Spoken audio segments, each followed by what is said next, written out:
Adik-adik, yuk kita dengarkan Sanggar Cerita Makin Asik. Selamat berjumpa dengan Sanggar Cerita dan kisah lagu dan cerita. Mari kita dengarkan, mari kita nikmati. Sanggar Cerita Makin Asik. La la la la la la la la la la la la la la la Sanggar Cerita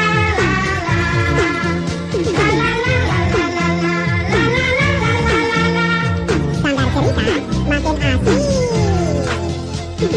Adik-adik, adalah sebuah kisah cerita nan memilukan, namun sekaligus menakjubkan tentang seorang anak manusia yang pemberani, disajikan oleh Sanggar Cerita.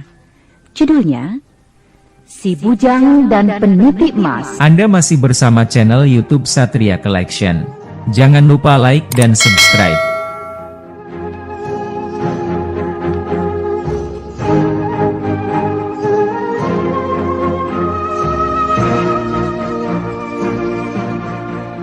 Dahulu di sebuah desa yang teramat jauh, tinggallah seorang kakek dalam masa-masa usia tuanya bersama seorang cucu yang bernama Bujang.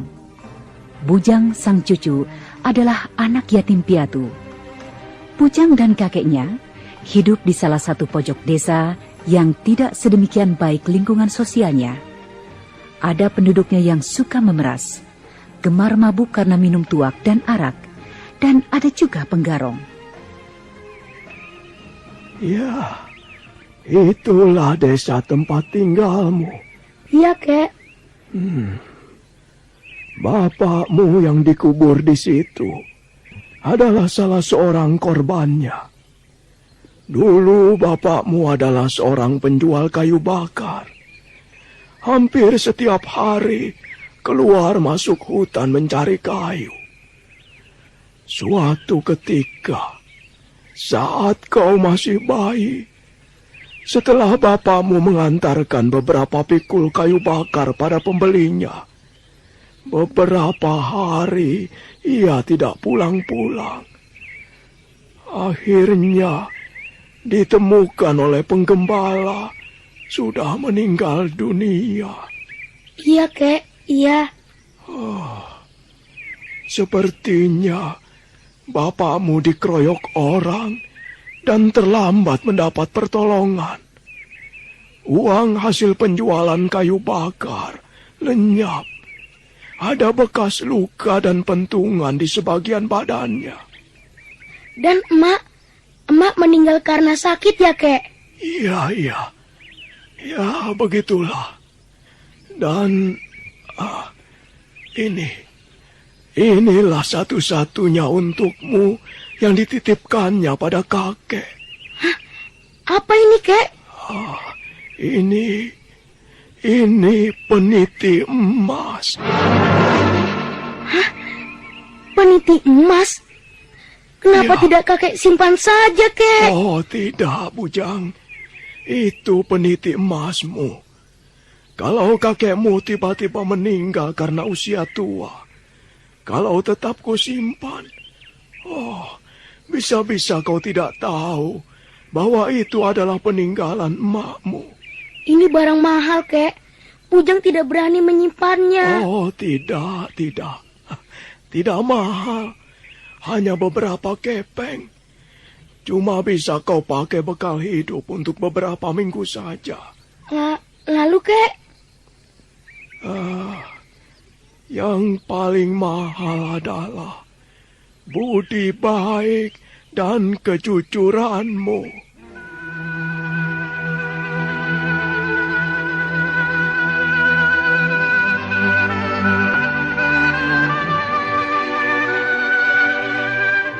Nah, adik-adik, itulah si Bujang, anak kecil yatim piatu, yang di awal masa-masa hidupnya, Bujang banyak belajar dari kakeknya yang baik itu. Belajar hidup secara baik di tengah-tengah kehidupan yang buruk dan tidak menyenangkan. Hampir setiap hari, apalagi malam, Bujang selalu hidup dalam kecemasan.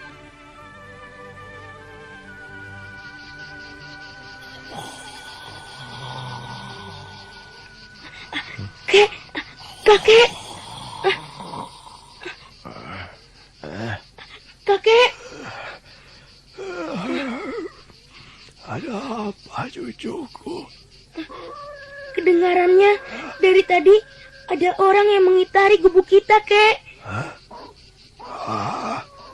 Paling-paling hewan yang ingin mencari makanan di sekitar gubuk kita. Hewan? Sudahlah, tidur lagi saja. Agar besok kau kuat ikut kakek mencari kayu bakar di tepi hutan. Tuh, Kek. Sampai mengetuk pintu begitu kok. Kakek bilang hewan.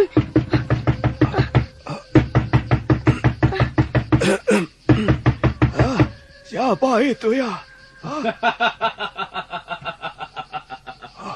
Bukakan aku pintu, kakek tua. Kau siapa dulu? Aku, Maman Peot. Bujang takut, Kek. Maman Peot. Ayo, bukakan aku pintu. Ayo. Iya, baik. Bukakan pintu itu, Bujang. Ayo. Bujang takut, Kek. Hai, buka. Ayo, bukakanlah, Bujang. Tidak apa-apa. Kakek tahu, Maman Peot itu orang jahat. Namun sering dia hanya minta makan saja. Ayo, bukakanlah. Tidak baik menganggap orang jahat selalu berhati jahat. Ayo. Baik. Iya, Baik, Kek.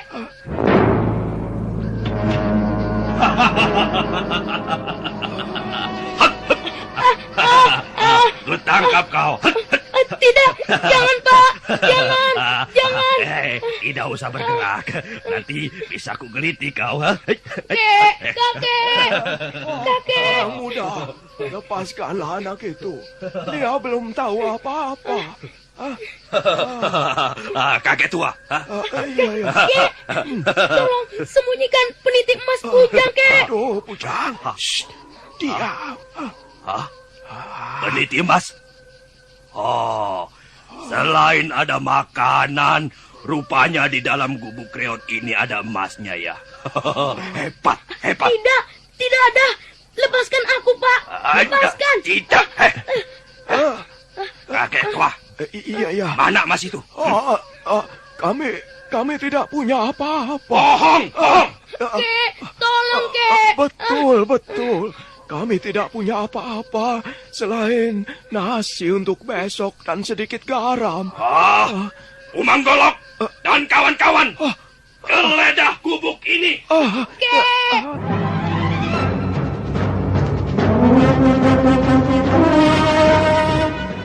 Gubuk reot milik kakek dan si Bujang diobrak-abrik orang-orang jahat, adik-adik.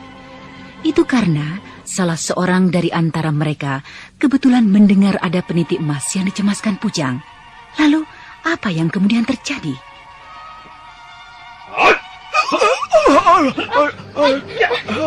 Kakek. Lihat ini, pukulan maut Umang Golok.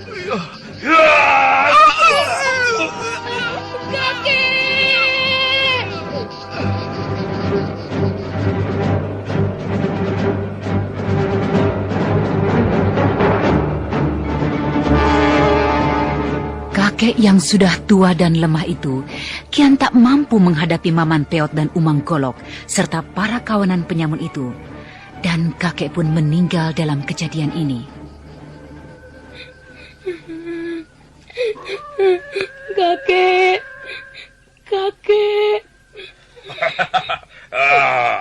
Ini, Maman. Peniti emas yang sudah kutemukan di bawah tikar tempat tidur mereka. Oh, mana. Lihat. Cuma kecil. Cuma segini. Sebesar peniti. Tapi bawa saja. Kemudian kita cari yang perlu kita bawa. Lalu setelah itu kita bakar gubuk sial ini. Ya, bakar.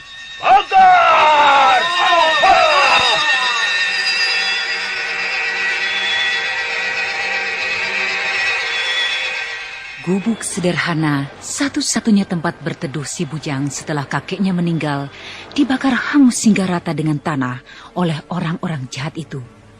Keesokan harinya dengan susah payah, si bujang menguburkan kakeknya di tanah bekas gubuk yang pernah mereka tempati.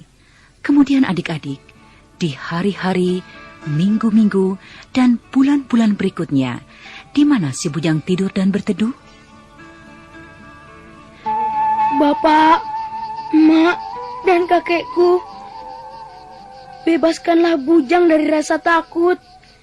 Takut sendiri, takut dengan binatang, dan takut dengan orang-orang jahat.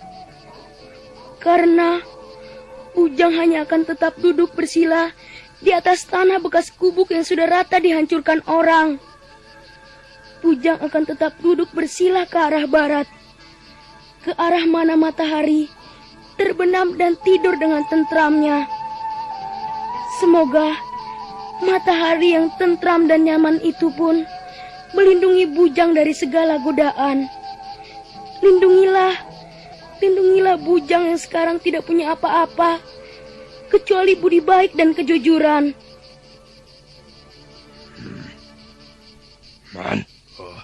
Maman, gak salah. Ada apa? Ada mangsa? Bukan. Lalu apa? Lihat, tuh. Gelap-gelap di tanah bekas gubuk kakek yang dulu kita bakar habis. Ada anak kecil itu. Anak kecil cucunya si kakek dulu itu. Iya.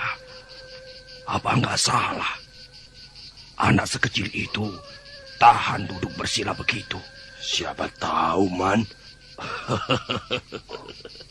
Mari kita kuda.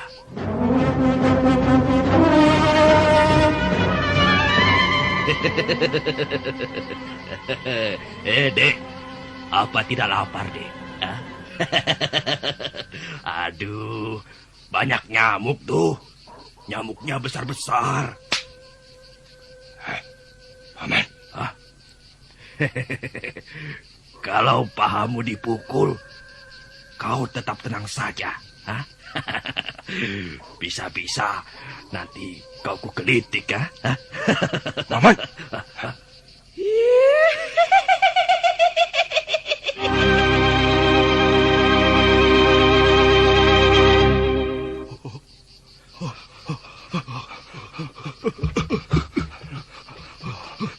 Yang kulihat tadi, anak kecil itu berasap dan berubah menjadi kuntil anak yang tinggi badannya. Iya. Waktu kulihat dan kudengar kuntilanak itu tertawa terbahak-bahak, aku gemetar. Rasanya aku tidak bisa apa-apa. Leher seperti tercekik. Kaki-kaki ini tidak bisa dibawa lari. Lari. Segera kita pergi jauh dari tempat ini. Ayo. Aku ngeri sekali.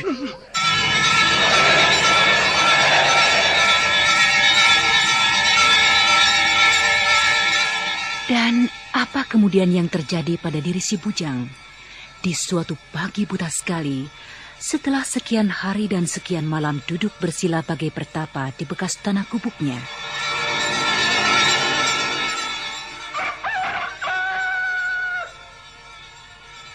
Hai, bujang cucuku. Kami semua teramat senang menyaksikan pengorbanan dan keprihatinanmu. Aku, kakek, bapak dan emakmu sudah tetap bertekad akan selalu melindungimu dari segala rasa takut, dari segala ancaman bahaya, dan dari segenap angkara murka. Maka bangkitlah berdiri dari pertapaanmu, berbaliklah ke arah timur. Tunggu, pandang dan tataplah matahari yang akan terbit di ufuk sana. Kemudian, sesudah kau merasa ringan, Langkahkanlah kakimu guna berjalan, lurus ke arah matahari terbit, sampai kau menemukan sebuah gua. Namun, sebelum sampai di sana, di tempat peniti emasmu disembunyikan orang, kau harus belajar banyak pada setiap orang yang kau temukan di jalan. Anda masih bersama channel YouTube Satria Collection. Jangan lupa like dan subscribe.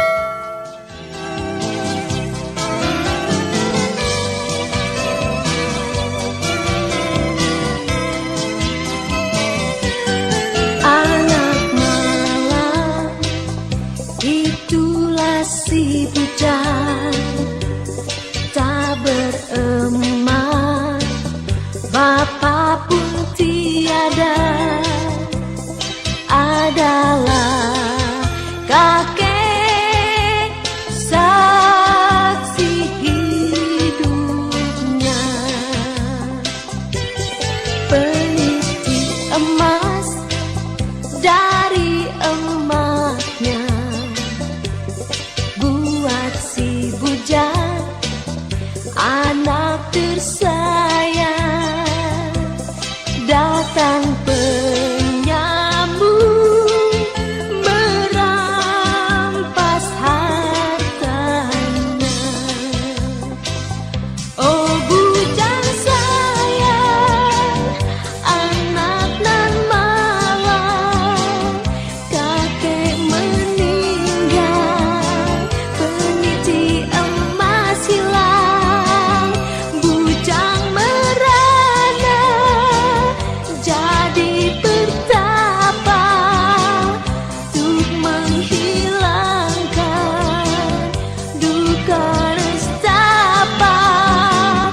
Bujang berjuang dan dia menang, dapatkan peniti emas di gua garam.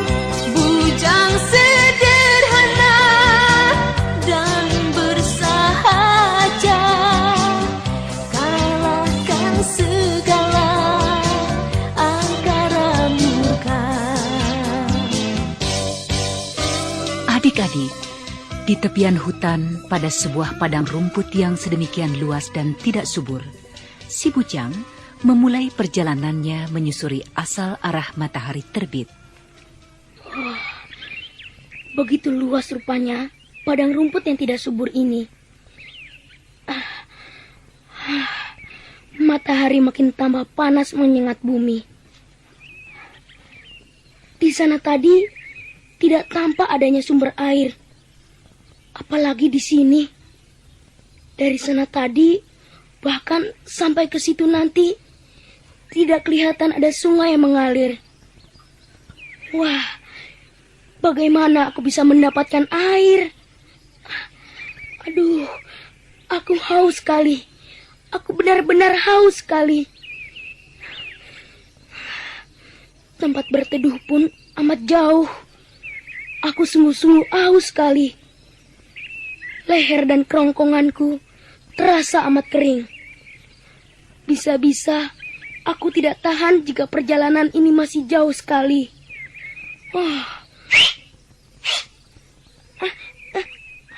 Suara apa itu? Hai! Berhenti anak kecil! Aduh, suara manusia.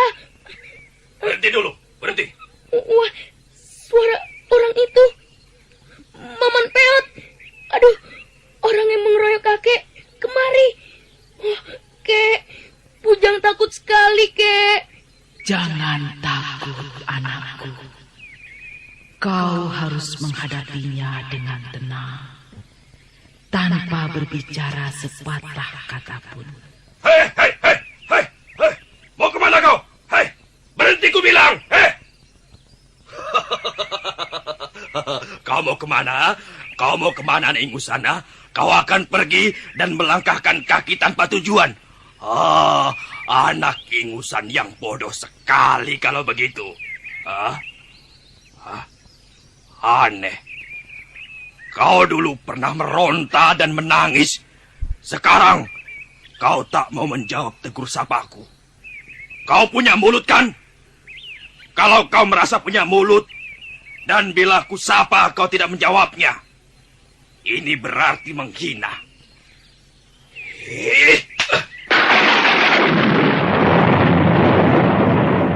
Aduh! Tanganku serasa menampar batu karang padas yang amat keras. Aduh! Sekujur tulang tanganku terasa pecah semua. Aduh, ampun. Tolong carikan obatnya. Ampun. Aduh, sakit sekali.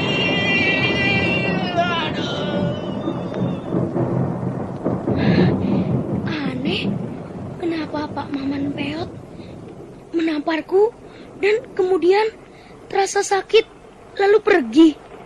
Sedang aku tak pernah merasa apa-apa. Tapi, aduh, bisa-bisa hujan deras yang mulai turun ini membuatku sakit. Jika aku tidak cepat-cepat lari mencari tempat untuk berteduh yang paling dekat.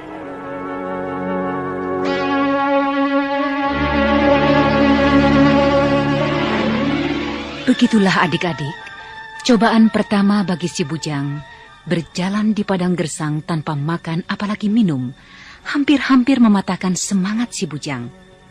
Cobaan kedua, berhadapan dengan orang yang ditakutinya. Rupanya membuat si bujang makin yakin pada dirinya. Lalu, bagaimana dengan cobaan ketiga? Berjalan dan berlari di tengah gelegar dan gemuruhnya petir, serta hujan deras. Tahankah si bujang adik-adik?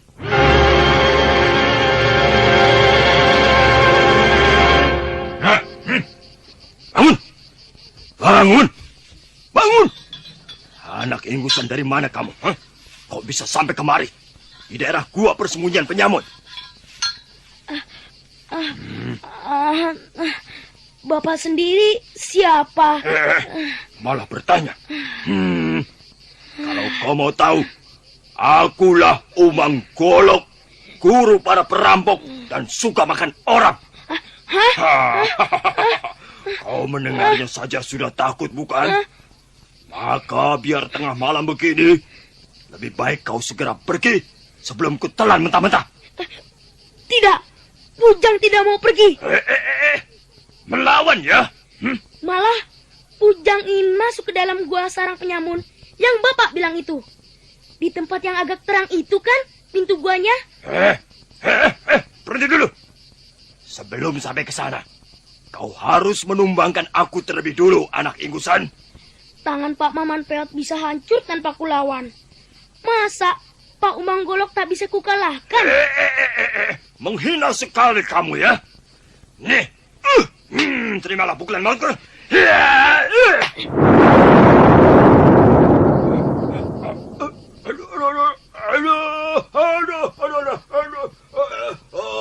Tulang tanganku rasanya remuk semua. Aduh, ampun sakitnya. Tentu kau akan lumpuh dengan golok saktiku ini. Walau akan kuayunkan dengan tangan kiri.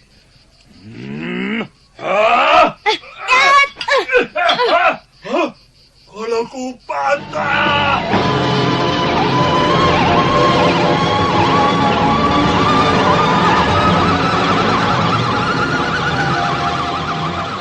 Nah adik-adik, setelah rintangan terakhir berhasil dipatahkannya, masuklah si bujang ke dalam gua yang diberitahukan oleh kakek dalam pertapaannya. Aduh, Tuan Bimba, kedua tanganku lumpuh rasanya. Tulang-tulangnya seperti hancur tak berdaya. Sekarang tinggal kau yang harus mampu mempertahankan gua dan semua kekayaan rampasan kita, Tuan Bimba. Umang Golok. Ampun, aku tidak berhasil mengalahkan anak ingusan itu. Mana anak ingusan? Yang datang bertatap pandang denganku saat ini seorang kakek umang kolok. Bukan anak ingusan. Bukan, Tuan Bimba. Aku tetap anak ingusan. Suaramu. Oh, suara anak ingusan.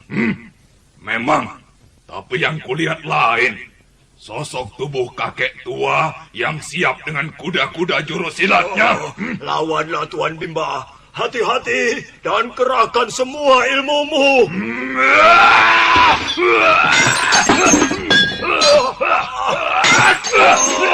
Bagus, Tuan Bimba. Ayo, kejar lagi. Anak ingusan atau kakek tua, kau lihat, itulah tenaga dalamku. Lebih baik kau menyerah sebelum hancur karena bertekad menjamah semua emas, intan, dan permata yang ada di sini. Aku anak ingusan, Tuan Bimba. Tetap anak ingusan. Tapi lumayan, aku bisa menghindar tenaga kuatmu. Sekarang, ini, aku ingin mencoba membalasmu. Membalasku?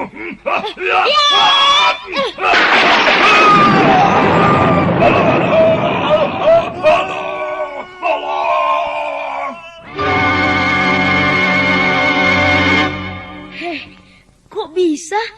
Aku belum pernah berlatih silat. Tapi, kenapa aku bisa punya tenaga dahsyat melebihi mereka? Itulah hasil pengorbanan dan keprihatinanmu dalam bertapa. Hai, kakek. Mana mungkin saya bisa melumpuhkan kedua orang guru itu? Itulah kesaktianku. Dan itu pula kesaktianmu yang terletak dalam budi baik dan kejujuranmu.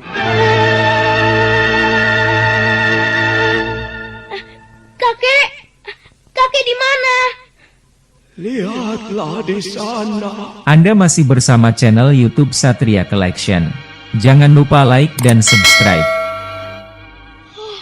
Kek. Di sana, di ujung gua ini, di antara emas, intan, dan permata lainnya, terdapat peniti emasmu. Wah, kakek sendiri di mana? Kalau kau ingin kaya raya, peniti emas itu akan membesar menjadi beratus-ratus kilo beratnya.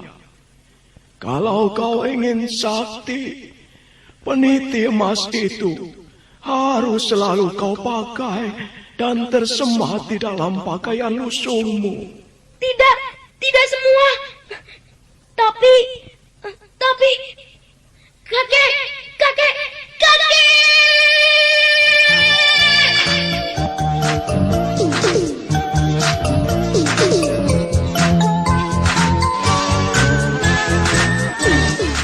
Dengan kesusahan, penderitaan, dan tak lupa perjuangannya yang gigih, Pujang sudah menuruti nasihat kakeknya untuk mencari dan menemukan kembali peniti emas warisan emaknya yang pernah hilang karena dirampas.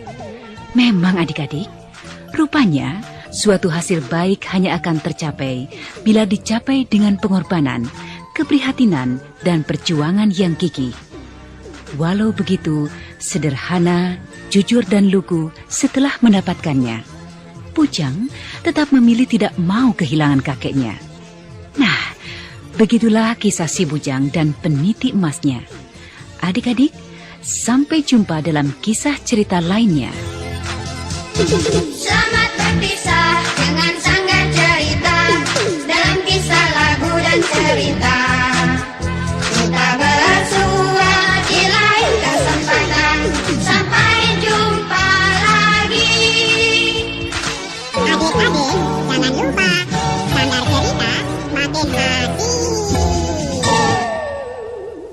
Anda masih bersama channel YouTube Satria Collection.